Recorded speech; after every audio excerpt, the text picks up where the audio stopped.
On connaît tous le célèbre château de Neuschwanstein, construit par Louis II de Bavière, presque sorti d'un conte de fées.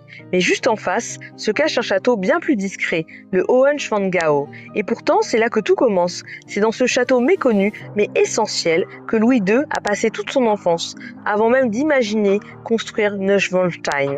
Avant de plonger dans cette histoire, pensez à vous abonner et à liker la vidéo pour ne rien manquer de nos découvertes historiques.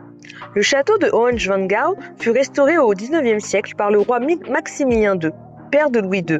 À l'intérieur, les murs sont recouverts de fresques inspirées des grandes légendes médiévales germaniques. C'est là, entre ces murs peints d'histoires et de héros et de chevaliers, que le petit Louis a nourri son imagination. Et vous, est-ce que vous pensez que l'imaginaire d'un enfant peut vraiment orienter le destin d'un futur roi ? Louis n'était pas seul. Il vivait avec sa mère, la reine Marie de Prusse, passionnée d'alpinisme, et son frère cadet Otto. Mais le destin d'Otto fut tragique. Il sombra peu à peu dans la folie et nous lui consacrerons une vidéo complète très bientôt sur la chaîne.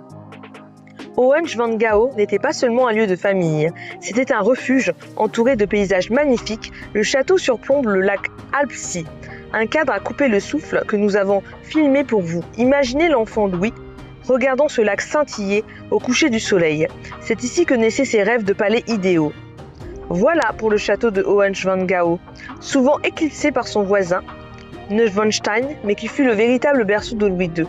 Et vous, si vous aviez le choix, préféreriez-vous visiter le célèbre Neuschwanstein ou explorer le château plus intime de Hohenschwangau ? N'oubliez pas de vous abonner pour découvrir bientôt la vidéo consacrée à son frère Otto et de liker si ce voyage historique vous a plu. À très vite pour une nouvelle découverte.